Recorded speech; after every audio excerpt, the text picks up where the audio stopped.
Hello everyone, welcome to G S education classes. My name is Geeta. उम्मीद करती हूँ कि आप सब लोग जो है बहुत ही बढ़िया होंगे और आपकी जो तैयारी है बेहतर तरीके से चल रही होगी। तो जो आज मैं आपके साथ चैप्टर डिस्कस करने वाली हूँ वो है क्लास 8 की एनसीईआरटी की बुक में। एनसीईआरटी की जो बुक हिस्ट्री है उसमें जो है हम चैप्टर 4 जो है डिस्कस करेंगे। चैप्टर 4 है आपका आदिवासी दीकू और एक स्वर्ण युग की कल्पना। तो आदिवासियों ने जो है अंग्रेजों की गुलामी से परेशान होकर किस तरीके से जो है कठोर कदम उठाए, किस तरह से जो है अंग्रेजों के गुलामी से आज़ाद होने के लिए जो है उनका क्या योगदान रहा, उन्होंने किस तरह से एक स्वर्ण युग की कल्पना की, साथ ही द्वीपों को लेकर जो है क्या कानून बनाया गया। एक एक चीज़ जो है मैं आप लोगों को इसमें टू दी पॉइंट्स में जो है समझाने वाली हूँ और कहाँ से किस तरह के क्वेश्चंस आते हैं वो भी मैं आप लोगों के साथ जो है डिस्कस करूँगी। कहाँ पे आप लोगों को कौन से पॉइंट्स हमेशा अपने माइंड में रखना है ताकि आपके जो है इस चैप्टर से आने वाले क्वेश्चन जो है वो गलत ना हो। ठीक है, तो जिन लोगों का भी सी टेट पेपर 2 एसएसटी है उन लोगों के लिए जो ये क्लास बहुत ही इंपॉर्टेंट होने वाली है। तो लास्ट तक देखिएगा ताकि आपको जो है चीज़ें अच्छे से क्लियर हो जाए, क्योंकि इस चैप्टर से जो है क्वेश्चन आता ही आता है। ठीक है, आदिवासियों को लेकर आपका क्वेश्चन आता ही आता है। तो इस वाले चैप्टर में जो है आदिवासियों का कौन सा व्यक्ति जो है उनका मसीहा बना, कौन जो है ये पूरी लड़ाई लड़ा, एक एक चीज़ जो है मैं आप लोगों को क्लियर करूंगी। एकदम बेसिक से एकदम ईजी लैंग्वेज में समझाऊंगी, स्टोरी बेस्ड, जिससे कि आपको जो है ये चीज़ें भूले ही नहीं। ठीक है, बाकी जो है चैप्टर करने के बाद आप लोगों को समझ में आ ही जाएगा। और आप लोगों को मैं बता दूं कि अगर आप सी टेट पेपर 2 एसएसटी की तैयारी कर रहे हैं, मैं बार बार कहती हूँ कि एनसीईआरटी को पढ़ना मत भूलिएगा अगर आपको पेपर अपना 2 क्लियर करना है तो। ठीक है, मैं आप लोगों को बताऊंगी कि एनसीईआरटी को किस तरीके से पढ़ना है। अगर आप सेल्फ स्टडी कर रहे हैं तो यहाँ से आपको एक मदद जरूर मिलेगी। आप लोगों को मैं क्लास 6 to 8 तक की एनसीईआरटी जो है कराने का मैंने बोला है, तो 6 to 8 की जो ज्योग्राफी है पूरी कंप्लीट करवा चुकी हूँ और हिस्ट्री में 8th क्लास की बुक चल रही है, 6th और 7th जो है आपका कंप्लीट हो चुका है। ठीक है, तो यहाँ पर जो है अब सिविक्स जो है बहुत जल्दी स्टार्ट करूंगी, साथ ही क्वेश्चन की प्रैक्टिस भी चल रही है ज्योग्राफी में। तो बस जुड़े रहिए, कीप सपोर्ट। आप लोगों को यहाँ से मैं बेस्ट से बेस्ट स्टडी मटेरियल देने की कोशिश करूंगी और बहुत सारे चैप्टर जो है मैं पूरे एकदम टू दी पॉइंट्स में नोट्स बना के देती हूँ और जो चैप्टर बुक से करवाती हूँ पूरा हाईलाइट करके करवाती हूँ। तो चलिए, ये सब तो रही बातें जो मुझे इन्फॉर्मेशन देना था। अब हम पढ़ लेते हैं इसके बारे में। तो आदिवासियों के बारे में मैं अगर पहली बात आप लोगों को बताऊं तो इसमें जो चैप्टर में हम सबसे मेन एक आदिवासी समुदाय का एक व्यक्ति होता है बिरसा, उसके बारे में जो है हम पूरी चीज़ जो है डिस्कस करेंगे कि बिरसा कौन व्यक्ति था, कहाँ पर पैदा हुआ था, कहाँ से आया था और इसके पास जो है इसके बारे में लोगों की जो है क्या राय थी, इसने किस तरीके से लड़ाई लड़ी, ये सब चीज़ें जो मैं आप लोगों को बताने वाली हूँ। ये लोग अपने जीवन, आदिवासी जो अपने जीवन का गुजर बसर करने के लिए किस तरह से खेती करते थे, किस तरह से जो है जंगलों में जो है किस तरह से जंगली जो उत्पाद होते थे उस पर निर्भर जो है रहते थे। एक एक चीज़ जो है डिस्कस करूँगी, एकदम टू दी पॉइंट्स में समझेंगे। चलिए स्टार्ट करते हैं। देखिए, अगर मैं आदिवासी समुदाय की बात करूं तो 1895 में जो है बिरसा नाम का एक व्यक्ति, और ये जो है कहाँ पर, झारखंड में जो है एक छोटा नागपुर जगह है, वहाँ पे जंगलों में वहाँ के जो आसपास के गांव है वहाँ पर जो है इस व्यक्ति को देखा गया था। किसको? बिरसा को। आप लोगों को बता दूं कि जो बिरसा था एक आदिवासी समुदाय का व्यक्ति था, आदिवासी का, क्योंकि ये एक आदिवासी जो है परिवार में पैदा हुआ था। लेकिन और ये जो आदिवासी समुदाय है ये जंगलों में रहते थे, वहीं पर उनका जो जगह है वहीं जो है जहाँ पे रहते थे वहीं उनका अपना गांव होता था। तो छोटा नागपुर जो है एक जगह है और छोटा नागपुर मतलब झारखंड में है और यहाँ पे आदिवासी समुदाय रहते हैं, वहीं पर बिरसा को देखा गया था। लोगों का मानना था कि जो ये व्यक्ति है ना, इसके पास कुछ चमत्कारी शक्तियाँ हैं। किस तरह की?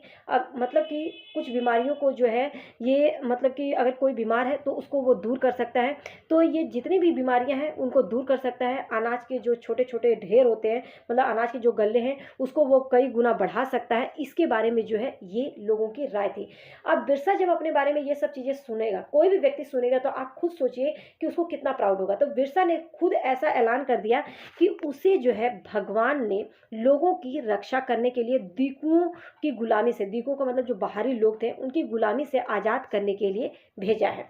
ठीक है, कुछ समय के अंदर ही अंदर लोगों को ये यकीन हो गया कि बिरसा जो है ये क्या है, मतलब कि जितने भी उसके पीछे, बिरसा के पीछे जो चलने वाले लोग चलते थे वे उसे भगवान मानने लगे। ठीक है, बिरसा को क्या मानने लगे? भगवान।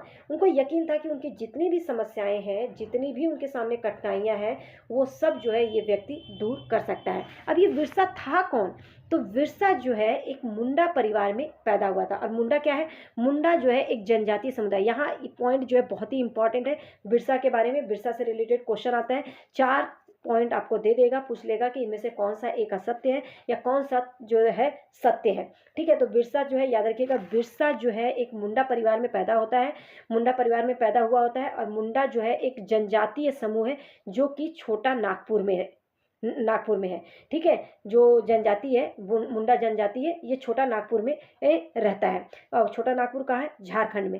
तो जो बिरसा होता है, इसके समर्थक जो है दूसरे इलाके के जो समुदाय के दूसरे इलाके के जो आदिवासी हैं वो भी जो है इसके समर्थन में आ जाते हैं। किसके समर्थन में? बिरसा के समर्थन में। कौन कौन से आदिवासी? जैसे दूसरे गांव के जो दूसरे गांव के जो आदिवासी होते हैं, जैसे संथाल और उरांव, ये भी जो है दूसरे इलाकों के जो आदिवासी होते हैं वो इसी के समर्थन में आ जाते हैं। और ये कहीं ना कहीं जो है अपने आसपास जो आ रहे बदलाव है, जो अंग्रेजों के कारण जो समस्याएं पैदा हो रही हैं, उससे जो है कहीं ना कहीं बेचैन थे। इसीलिए जो है ये बिरसा के साथ आ जाते हैं, क्योंकि उनको ये लगता था कि ये सभी समस्याओं को दूर कर सकता है।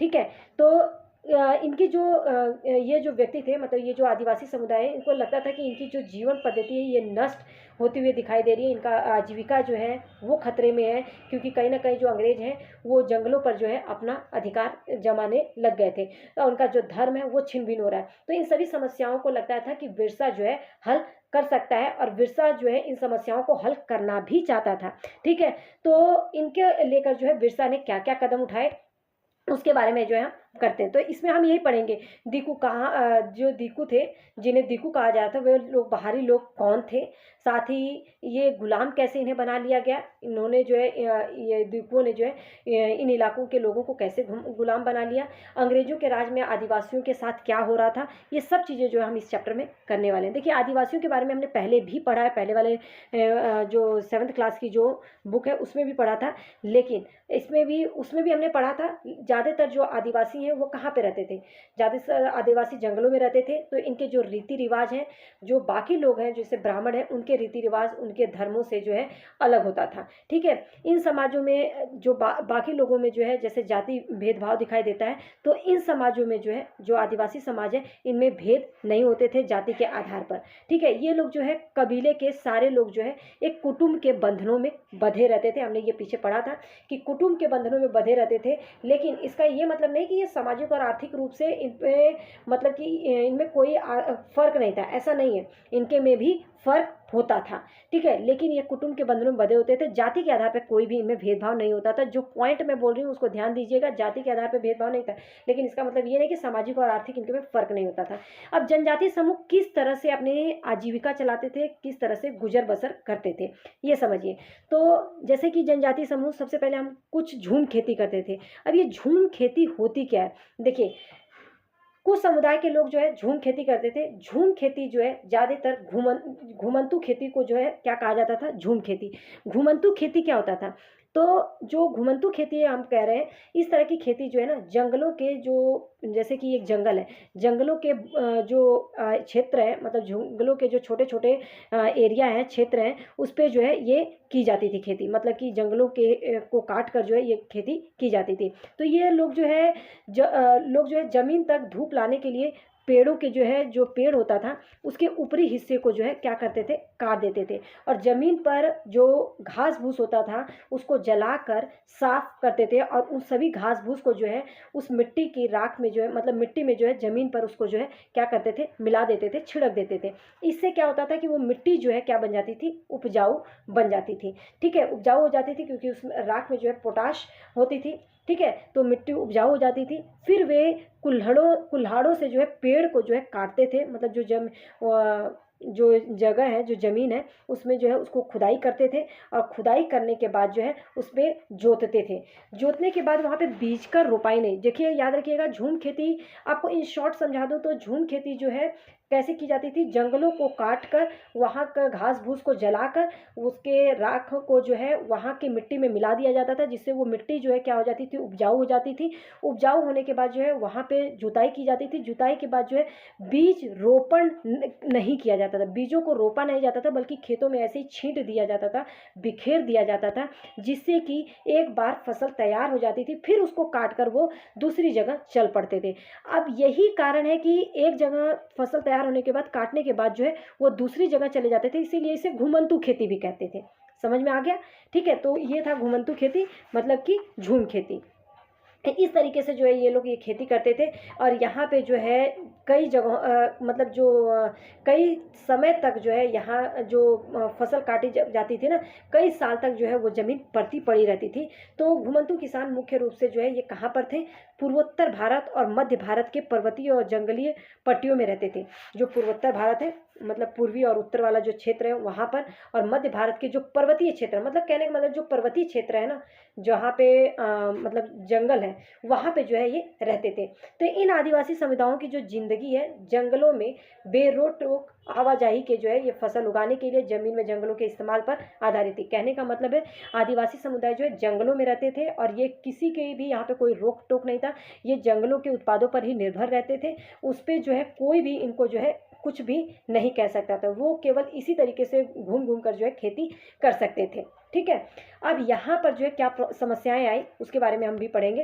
तो कुछ शिकारी और संग्राहक थे। अभी हमने पूछा कि कुछ झूम खेती करते थे, उसी में जो है कुछ शिकारी और संग्राहक थे, इसको भी देख लेते हैं। तो शिकारी और संग्राहक क्या करते थे, देखिए ये भी जो है आदिवासी समूह में जो पशुओं का शिकार करते थे। अभी हमने बोला कि जो जंगलों में रहते थे, जंगलों को काट कर खेती करते थे, ये जो है पशुओं का शिकार करते थे। और वन्य जंगलों में क्योंकि ये भी रहते थे, तो जंगलों में घूमते थे और वहाँ पे पशुओं का शिकार करते थे।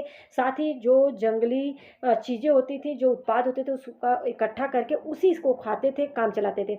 इस तरह से जंगलों में अपनी ज़िंदगी के लिए जो है वो बहुत, क्योंकि जंगलों से ही उनका जीवन का गुजारा हो रहा था, जंगल को बहुत ही इंपॉर्टेंस देते थे। शिकारी और संग्राहक अलग थे, झूम खेती करने वाले अलग थे। ठीक है, याद रखिएगा। तो शिकारी क्योंकि शिकार करता था, झूम खेती वाले खेती करते थे, दोनों के लिए जंगल बहुत ज़्यादा जरूरी थे। ठीक है, उड़ीसा के जंगलों में रहने वाला जो खोंड समुदाय है, याद रखिएगा किसके बारे में बात कर रही हूँ, खोंड समुदाय। ये कहाँ पर रहता है, उड़ीसा के जंगलों में। तो ये भी इसी तरह का एक समुदाय था, और इस समुदाय के लोग भी जो है यहाँ पर जो है क्या करते थे, टोलियाँ बनाकर चलते थे। ये आपको दिख नहीं रहा होगा, बहुत ज़्यादा हाईलाइट हो गया, मैं देखती हूँ इसको, मैं लाइट करके दे दूँगी। ठीक है, टोलियाँ बनाकर जो है टोलियाँ बनाकर शिकार करते थे। कौन, खोंड समुदाय। याद रखिएगा खोंड समुदाय के बारे में बात कर रही हूँ मैं। ठीक है, जिस तरह से संथाल के बारे में उराव है एक समुदाय, उसी तरह से जिस तरह से मुंडा समुदाय है, इसी तरह से खोंड समुदाय, ये उड़ीसा के जंगलों में रहते थे। और ये जो है क्या, टोलियाँ बनाकर निकलते थे।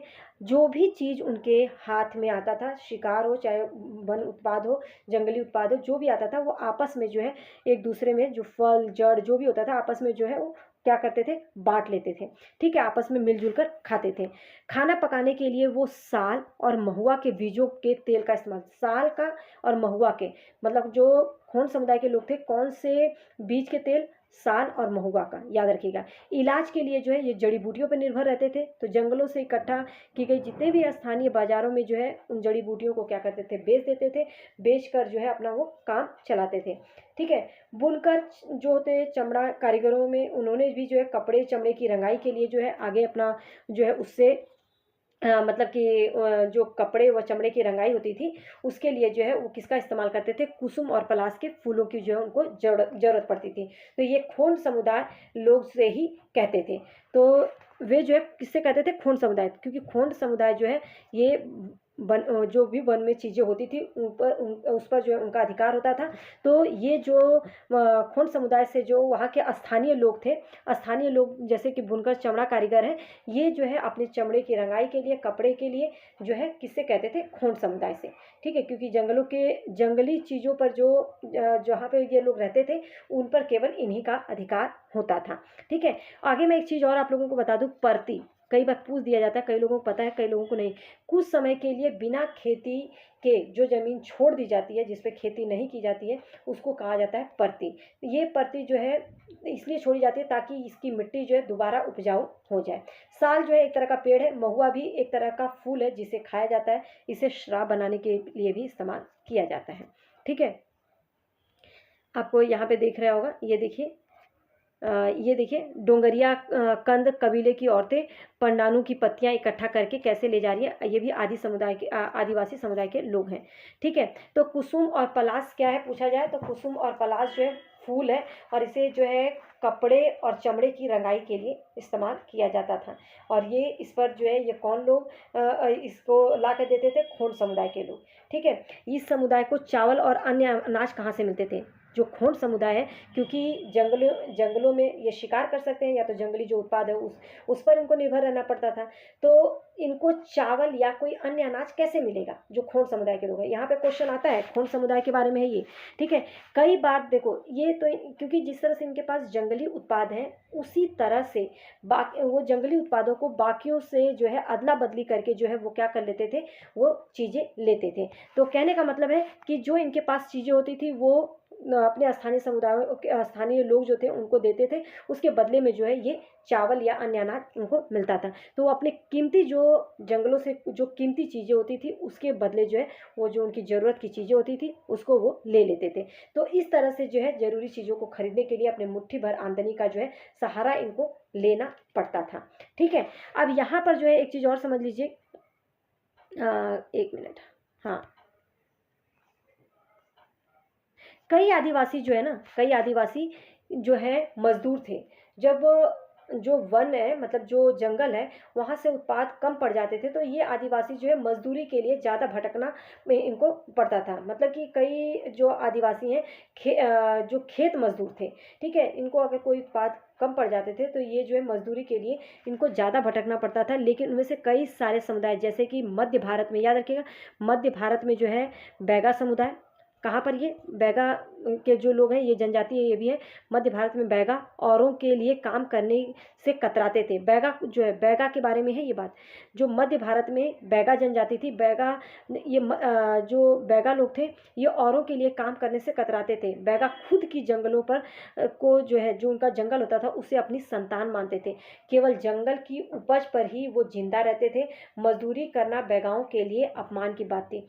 तो यहीं पर हमने खोंड के बारे में तो हमें पढ़ा कि जो खोंड समुदाय है ये जो है उड़ीसा के जंगलों में रहते थे और किस तरीके से जो है ये जंगली उत्पादों पर और शिकार पर जो है निर्भर रहते थे और अपने स्थानीय लोगों से जो है जंगली उत्पादों को देकर अपनी ज़रूरत की चीज़ें लेते थे। लेकिन वहीं पर जो है हमने बैगा के बारे में क्या पढ़ा कि बैगा जो है ये दूसरे के लिए कभी भी काम करने से कतराते थे। ये खुद के जंगलों को जो है अपनी संतान, किस समुदाय के लोग जो है जंगलों को अपनी संतान मानते थे, तो याद रखिएगा बैगा के लोग जो है जंगलों को अपनी संतान मानते थे। केवल जंगल की उपज पर ही ये जिंदा रह सकते थे। मजदूरी करना इनके लिए अपमान की बात थी। तो जो चीज़ें आसपास पैदा नहीं होती थी उन्हें हासिल करने के लिए आदिवासियों को खरीद फरोख्त भी करनी पड़ती थी। इसके वजह से कभी कभी व्यापारी, मतलब कि क्योंकि चीज़ें तो चाहिए ही चाहिए, तो कुछ आदिवासियों को जो है मतलब कि अगर उनको कोई ज़रूरी चीज़ चाहिए तो उसके लिए जो है खरीद फरोख्त करनी पड़ती थी। इसी की वजह से कभी कभी जो व्यापारी और महाजनों पर जो है इन्हें आश्रित ये हो जाते थे ये आदिवासी। ठीक है, और व्यापारी जो है अपनी चीज़ों को लेकर जब आते थे तो उसकी बहुत ज़्यादा कीमत पर जो है वो चीज़ें बेचते थे। अब यहाँ पर जो है जो महाजन होते थे वो आदिवासियों को कर्ज देते थे। लेकिन याद रखिएगा जो महाजन कर्ज देते थे ना, वो कर्ज का जो सूद होता था, मतलब कि जो उसका ब्याज होता था वो इतना ज़्यादा होता था, बहुत ज़्यादा होता था। ठीक है, इस तरह से जो है बाजार और वाणिज्य ने आदिवासियों को कर्ज और गरीबी में ढकेल दिया। कहने का मतलब है उनकी ज़रूरत की चीज़ों के लिए जो है उन्हें कर्ज लेना पड़ता था और कहीं ना कहीं जो है ये आदिवासी उसी में जो है फंसते चले गए और वो महाजनों और व्यापारियों को बाहरी एक तरह से शैतान और अपनी सारी मुसीबतों का जड़ मानने लगे। कौन? आदिवासी समुदाय। ठीक है, कुछ आदिवासी जो है जानवरों को पालते थे। ठीक है, अब वो कौन थे? देखिए, जानवरों को पालकर अपनी ज़िंदगी चलाते थे कुछ आदिवासी, तो उन्हें चरवाहा कहा जाता था।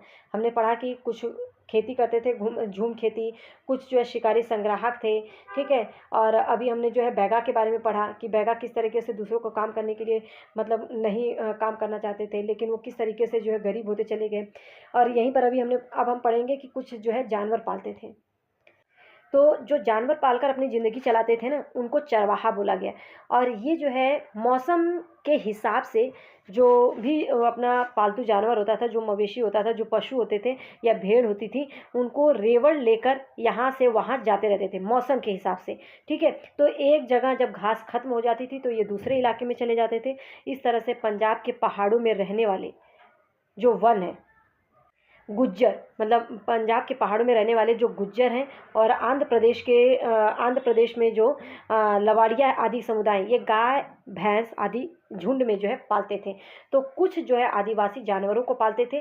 कहाँ पर? जैसे गुज्जर हुए, आंध्र प्रदेश में लवाड़िया जनजाति हुई, ये गाय भैंस पालते थे। वहीं पर कुल्लू के गद्दी समुदाय के लोग जो है गरेड़िए थे, कश्मीर में बकरवाल थे। ये जो है अलग अलग जगह पे आदिवासी समुदाय। अच्छा, यहाँ पर जो है आप केवल सी टेट के लिए नहीं पढ़ें, जिन लोगों को भी टीजीटी एसएसटी का एग्ज़ाम देना है ना, उनके लिए भी ये इंपॉर्टेंट है। ये उनको इससे ये जो है चैप्टर आपका एनसीईआरटी मस्ट है। एनसीईआरटी हर एक टीजीटी, अगर आपका एसएसटी है या टीजीटी आपका पीजीटी आपका हिस्ट्री है, तो भी आपको यहाँ पर जो है 6 to 8 की एनसीईआरटी एकदम बेसिक से पढ़नी पड़ेगी, ठीक है? तो यहाँ पे देखिए, कुल्लू की गद्दी समुदाय वाले लोग गरेड़िए थे, कश्मीर में जो है बकरवाल थे। और ये मतलब कि इनके बारे में जो है हम ना यहाँ पे लिखा हुआ है ना, अगले साल की पुस्तकों में पढ़ेंगे।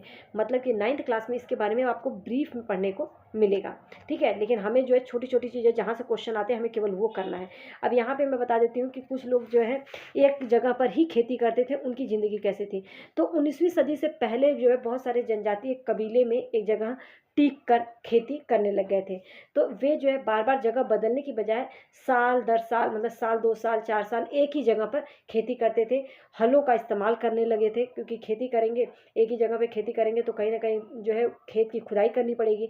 तो वह जो है उन्हें ज़मीन पर अधिकार मिलते जा रहे थे। तो इस तरीके से जो है जो इस समुदाय के, मतलब कि जो आदिवासी समुदाय जब एक ही जगह टिक कर खेती करने लगे, तो उस पर जो है कहीं ना कहीं उस ज़मीन पर जो है वो उनका अधिकार मिलते जा रहा था। तो बहुत सारे समुदायों में छोटा नागपुर जो है, वहाँ पे मुंडा भी इसी तरह के ज़मीन के पूरे कबीले की संपत्ति होती थी। जो मुंडा जनजाति है ना, उसकी जो है पूरे कबीले की संपत्ति होती थी, क्योंकि वो लोग भी एक जगह रुक कर करने लगे थे।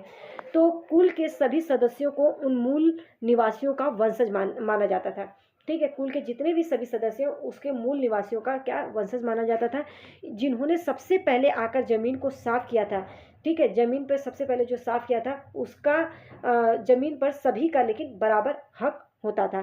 फिर भी अक्सर ऐसा होता था कि कुछ लोग जो है औरों से ज़्यादा ज़मीन जुटा लेते थे, ठीक है? कुछ मुखिया बन जाते थे, कुछ अनुयायी बन जाते थे। तो इस तरह से इनमें भी होता था सामाजिक आर्थिक जो है भेदभाव था, लेकिन जाति के आधार पर कोई भी भेदभाव देखने को नहीं मिला।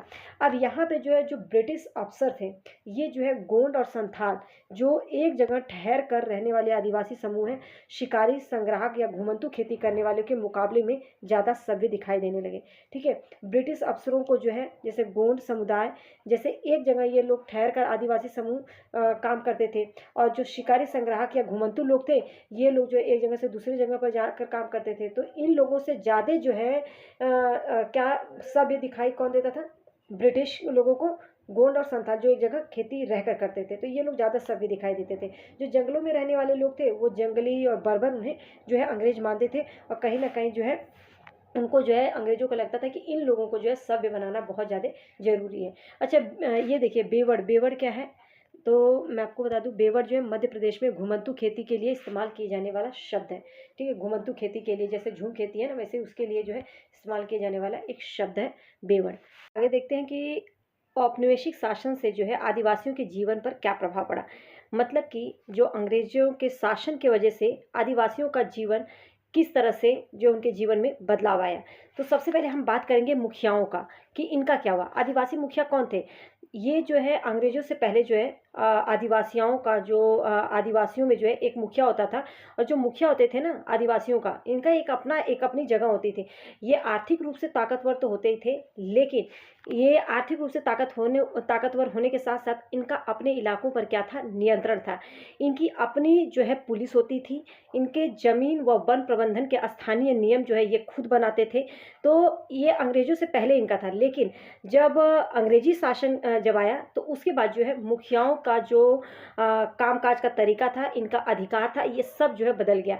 अब कई-कई गाँव पर जो है ज़मीन पर जो है जो मुखिया होते थे, इनको मालिकाना तो मिलता था, उस ज़मीन पर जो है इनका नियंत्रण तो होता था, लेकिन इनकी जो शक्तियाँ थी, जैसे कि उनकी खुद की पुलिस होती थी, इनके अपने खुद के नियम होते थे, तो इनकी कुछ जो ये शक्तियाँ थी वो छिन गई। इस पे जो है ब्रिटिश अधिकारियों द्वारा जो नियम थे, ब्रिटिश अधिकारियों के जो नियम थे, उसको जो है मानने के लिए इन मुखियाओं को जो है बाध्य कर दिया गया।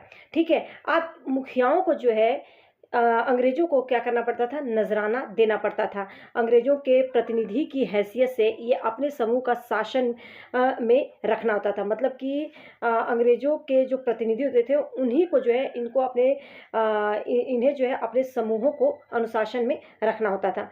उन्हीं के अनुसार, अंग्रेज़ों के अनुसार।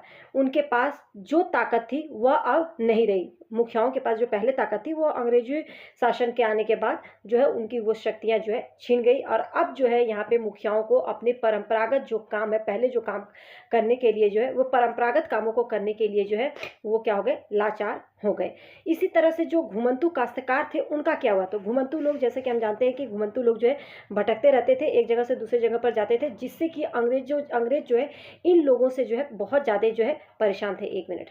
हाँ, जो अंग्रेज लोग थे इनसे बहुत ज़्यादा परेशान थे। किनसे? घुमंतू काश्तकारों से। अब इनसे क्यों परेशान थे? क्योंकि अंग्रेज जो चाहते थे ना कि लोग जो है सभ्य बने, और ये तभी हो सकता है जब लोग जो है एक जगह पर हैं। तो ये घुमंतू जो काश्तकार थे, इनको चाहते थे कि ये एक जगह रुक कर अस्थायी रूप से जो है खेती करें। तो अंग्रेजों ने अपने शासन के लिए, क्योंकि एक जगह जब ये रुक कर खेती करेंगे, तो अंग्रेजों का मुख्य जो मेन मकसद था, उनका था कि अपने आमदनी का जो है जो स्रोत है उसे निर्धारित करना। तो अंग्रेजों ने अपने शासन के लिए आमदनी का जो है नियमित एक स्रोत चाहते थे, और ये तभी पॉसिबल था जब ये जो काश्तकार है, ये जो घूम-घूम कर खेती करते हैं, वो एक जगह ठहर कर खेती करें, क्योंकि जो ठहर कर करेंगे उन पर नियंत्रित करना जो है आसान, नियंत्रण करना आसान हो जाएगा, उनको नियंत्रित कर सकते हैं। तो ज़मीन के बारे में जो है अंग्रेजों ने कुछ नियम लागू किए। उन्होंने ज़मीन को माप कर, ज़मीन को जो है माप जोख तौल कर प्रत्येक व्यक्ति का हिस्सा तय कर दिया। अब इसमें हिस्सा कैसे तय किया? कुछ किसानों को तो इन्होंने भूस्वामी बना दिया, और कुछ दूसरे लोग जो थे उनको पट्टेदार घोषित कर दिया। अब ये कौन थे? जैसे कि हम लोगों ने इससे पहले वाले चैप्टर में जो है पिछले वाले जो उसमें है पढ़ चुके हैं हम लोग, जिसमें हमने क्या पढ़ा था कि जो पट्टेदार थे, ये जो है भूस्वामियों को भाड़ा देते थे, और जो भूस्वामी थे ये अंग्रेजों को जो है क्या, लगान देते थे। तो कहीं ना कहीं एक दूसरे को जो है, ये कहीं ना कहीं जो है सब कुछ अंग्रेजों के द्वारा जो तय किया गया था उसी के अनुसार इन्हें काम करना पड़ता था। तो झूम काश्तकारों को अस्थायी रूप से बसाने की अंग्रेजों की कोशिश जो है कामयाब नहीं रही। इसका कारण क्या था?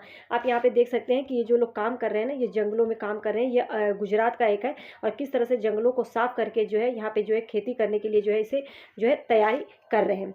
ठीक है, इसी तरह से जो झूम काश्तकार थे वो अस्थायी रूप से खेती करें, इसमें जो है अंग्रेज कामयाब क्यों नहीं हुए उसको समझिएगा। क्योंकि ज़मीन कई जगहों पर जो है पानी जो है बहुत कम होता था, मिट्टी सूख जाती थी, और उस पर हल चलाना बहुत मुश्किल हो जाता था, तो हलों से खेती करना आसान नहीं होता था। अब इसके लिए उन्होंने जो है उनके खेत अच्छे उपज, क्योंकि जब खेती ढंग से नहीं होगी, हल ही नहीं चलेंगे, तो उपज कैसे होगी? तो उपज नहीं हो पाते थे, और उपज ना होने के कारण वो सही से जो है उनको लगा नहीं देते थे। तो पूर्वोत्तर राज्य हैं, वहाँ पे झूम काश्तकार इस बात पे अड़े रहे कि उनको जो पहले जिस तरीके से खेती करते थे उस तरीके से जो है उन्हें जीने दिया जाए। तो इनके बहुत ज़्यादा विरोध के बाद जो है आखिरकार जो है अंग्रेज जो है इस बात के लिए जो है वो मान गए, और उनको मानना ही पड़ा, और ये कबीलों को जंगलों के कुछ हिस्सों पर जो है घुमंतू खेती की जो है छूट दे दी गई। ठीक है, अब इसके बाद जो है वन जो जंगल को लेकर जो है वन कानून बनाया जाता है और उसके प्रभाव क्या पड़े। देखिए, अगर मैं बात करूँ वन कानून की, तो वन कानून में जो बदलाव आया उससे आदिवासियों के जीवन पे जो है बहुत बड़ा असर पड़ा। ठीक है, अंग्रेजों ने सारे जंगलों पर अपना नियंत्रण स्थापित कर लिया, क्योंकि हम सब लोग जानते हैं आदिवासियों का जंगल जो है अपना एक बहुत ही महत्वपूर्ण स्थान होता था, उनका अपना सब कुछ होता था, उसे संतान की तरह मानते थे। लेकिन अंग्रेजों ने जब सारे जंगलों पर अपना नियंत्रण स्थापित कर लिया तो जंगलों को राज्य की संपत्ति घोषित कर दिया और कुछ जंगलों को आरक्षित वन घोषित कर दिया। ये ऐसे जंगल थे जहां अंग्रेजों की जरूरतों के लिए जो है, जैसे लकड़ी पैदा होती थी, इन जंगलों में लोगों को स्वतंत्र रूप से घूमने, झूम खेती करने, फल इकट्ठा करने, पशुओं का शिकार करने, इन सब की इजाज़त नहीं थी। ठीक है, वन कानून आने के बाद। तो ऐसे ही सूरत में भी झूम काश्तकार किस तरह से जो है जिंदा रह रहे थे, इसलिए उनको जो है उनमें जैसे बहुतों को जो है काम और बेरोजगार की तलाश में जो है मजबूरन जो है क्या करना पड़ा, दूसरे इलाकों में जाना पड़ा। ठीक है, अब आगे बात करें, ये वन कानून का जो प्रभाव पड़ा उसके वजह से जंगलों के भीतर जो है आदिवासियों पर तो पाबंदी लगा दी गई, सामने से एक और समस्या पैदा हो गई। समस्या क्या थी कि जो रेलवे स्लीपर्स के लिए पेड़ काटने और लकड़ी को एक जगह से दूसरी जगह ले जाने के लिए मजदूरों का जो है इंतजाम कहाँ से किया जाए। ठीक है, अब ये जो अंग्रेजी अधिकारियों ने इसका भी एक हल ढूंढ निकाला। उन्होंने तय किया कि जो झूम काश्तकार हैं, जो झूम खेती करते हैं, जंगलों में जमीन के छोटे टुकड़े अगर उनको दे दिए जाएंगे तो वहाँ पे जो है ये खेती करने की, इनको करने की भी छूट होगी, बशर्ते गांव में रहने वाले वन विभाग के लिए मजदूरी भी करनी होगी। मतलब ये तभी ये ऐसा करेंगे जब ये इनके लिए मजदूरी करेंगे। ठीक है, तो सस्ते श्रम की आपूर्ति किस तरीके से करना है, इसके लिए जो है इन्होंने ये चीज़ लाए। तो बहुत सारे इलाकों में जो है वन विभाग ने सस्ते श्रम की आपूर्ति सुनिश्चित करने के लिए जो है वहाँ पे जो है वन गांव बसा दिया। ठीक है, वन गांव बसाने का एकमात्र कारण था कि उनको सस्ते मजदूर मिल जाएं। ठीक है, अब ये स्लीपर क्या है, ये तो बहुत ही ईजी बात है, कई बार पूछा भी गया है। लकड़ी की जो 36 तख्ते हैं जो हॉरिजेंटली मतलब कि बिछाए जाते हैं ना, जिसपे रेल की पटरियाँ बनाई जाती हैं, उसको कहा गया है। ठीक है, आगे देखिए, अब बहुत सारे आदिवासी समूहों ने जो है औपनिवेशिक जो वन है उनके कानूनों का विरोध किया। उन्होंने नए नियम का पालन करने से जो है इनकार कर दिया। जो है नया नियम ये लाए थे कि वहाँ पे जो है उनको ज़मीन कुछ दे दिया जाए, उस पर अपना खेती भी कर लेंगे, झूम खेती, और वहाँ पे जो है ये लोग क्या करेंगे, मतलब कि मजदूरी उनको उसके बदले करनी पड़ेगी। तो इन्होंने इसका विरोध किया और इसके बाद जो है सरकार गैर कानूनी घोषित कर चुकी, इन्हें जो है सरकार ने क्या कर दिया था, गैर कानूनी घोषित कर दिया था। मतलब कि नए नियम का पालन करने से इनकार कर दिया।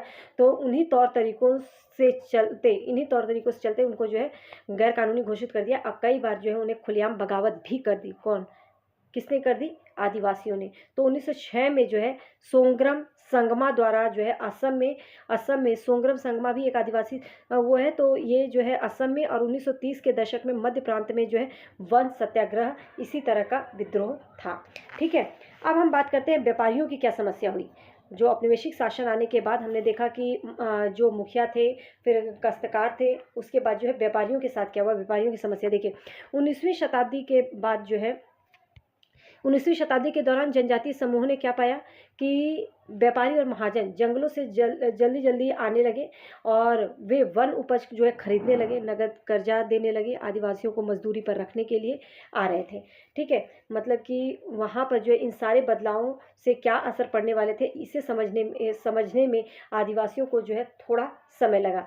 और रेशम उत्पादों की अगर स्थिति को देखें, मतलब इसे समझने के लिए आपको रेशम के उसको देखना पड़ेगा कि 18वीं सदी में किस तरह से भारतीय रेशम जो है यूरोपीय बाज़ारों में इसकी बहुत बड़ी मांग थी और भारतीय रेशम की अच्छी गुणवत्ता सबको जो है बहुत ज़्यादा अपनी ओर अट्रैक्ट कर रही थी और भारत का निर्यात भी जो है इसी कारण जो है तेज़ी से बढ़ रहा था। तो ईस्ट इंडिया कंपनी के जो अफसर थे इसकी मांग को पूरा करने के लिए रेशम उत्पादन पर जोर लगा रहे थे।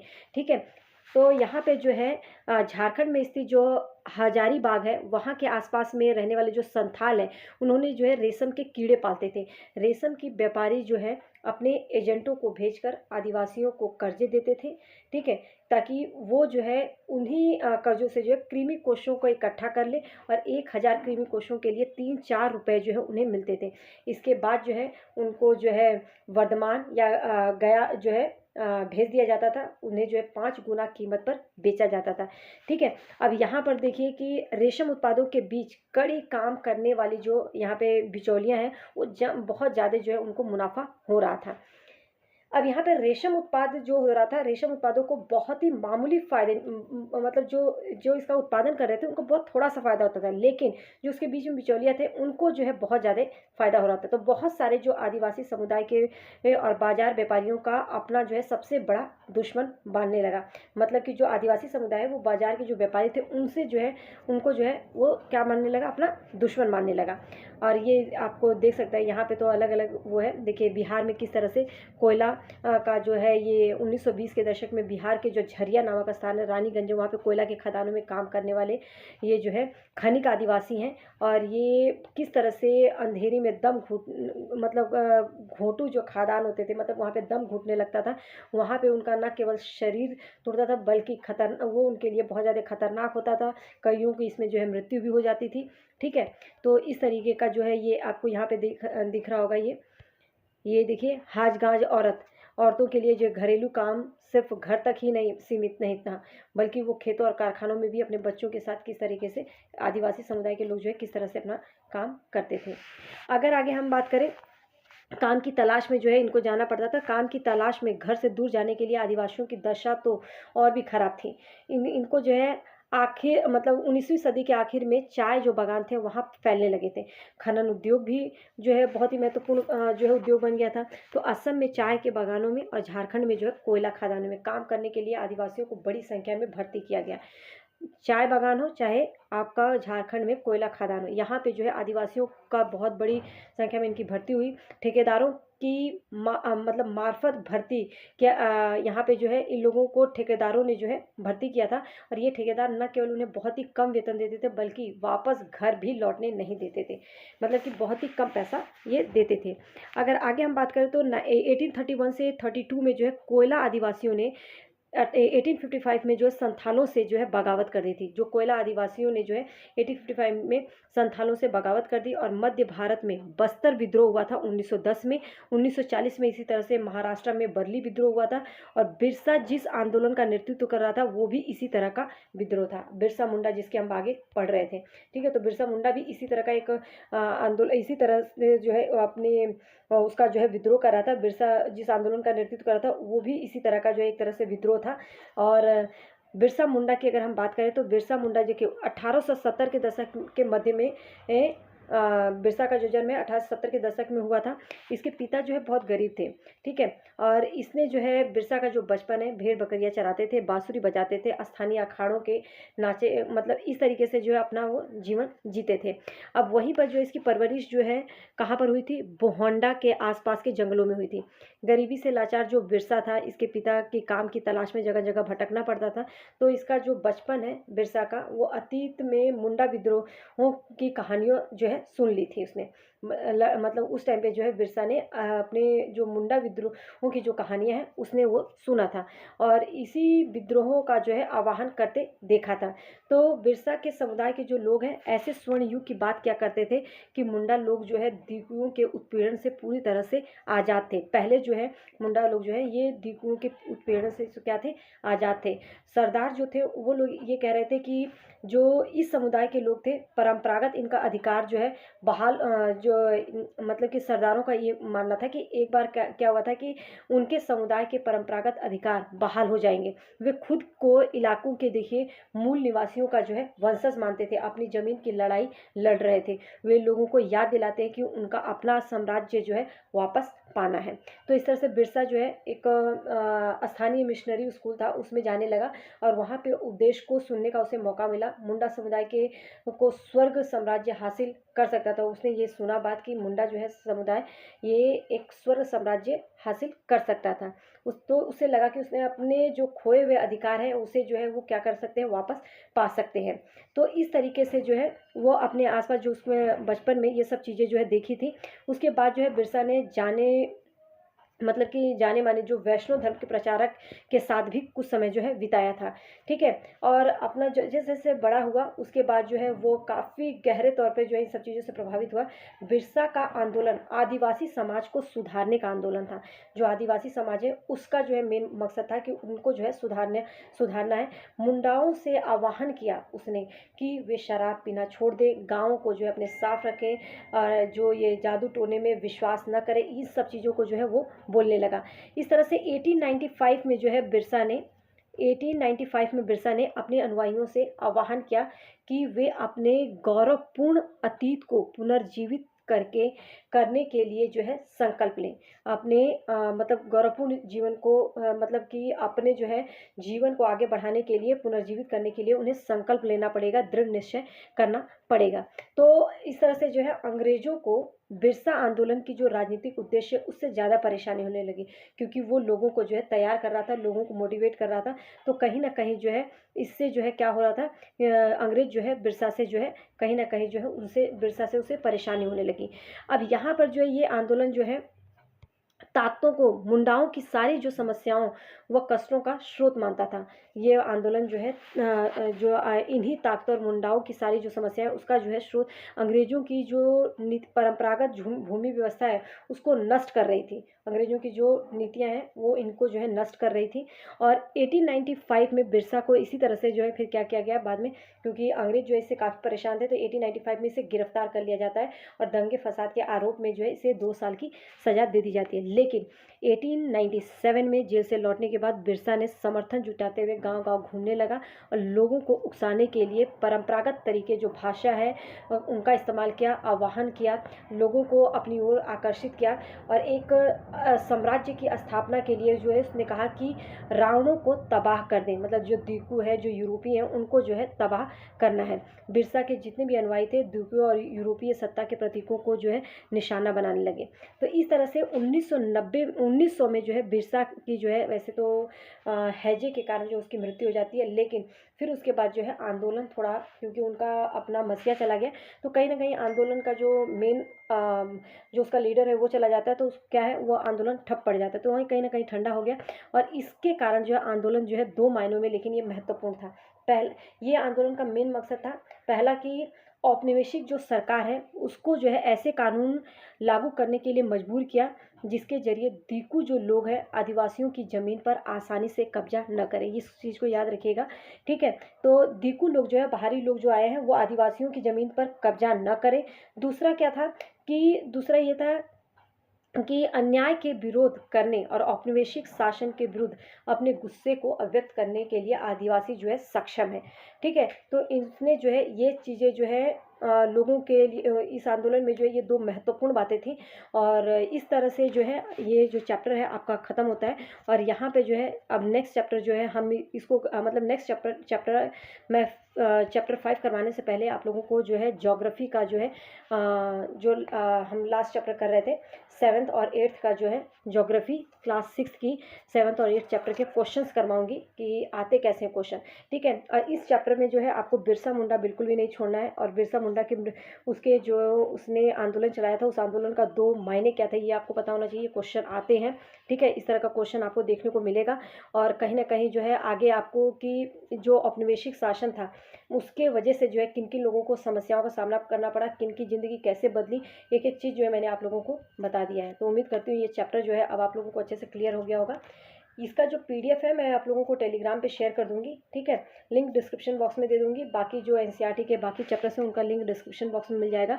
साथ ही CDP की क्लास जो है आप लोगों की पेपर 1 और पेपर 2 दोनों की चल रही है, तो उसको देखना मत भूलिएगा। चैप्टर वाइज जो है मैं आप लोगों को करवा रही हूँ, तो कोशिश यही है कि आपको एकदम ईजी से ईजी लैंग्वेज में समझाऊँ। जितना ये हाईलाइटेड पॉइंट है केवल आपको वो जो है इंपॉर्टेंट पॉइंट्स ही आपको पढ़ना है। पूरी बुक आपके सामने है, लेकिन आपको उम्मीद करती हूँ कि ये चीज़ें जो है क्लियर हो गई होंगी, ठीक है, क्योंकि आम भाषा में मैंने इसे समझाने की कोशिश की है। और पूरा आप लोगों को अगर कुछ भी डाउट हो, कुछ भी आप लोगों को लगता है किस तरह से क्वेश्चन भी इसके करवाऊँ मैं, तो आप लोग जो है कमेंट करके बता दीजिएगा, आप लोगों को इसके क्वेश्चंस भी मिल जाएंगे, ठीक है। तो उम्मीद करती हूँ ये अब जो क्लास है आप लोगों के लिए बहुत ही हेल्पफुल रहेगी। Thanks for watching, all the best.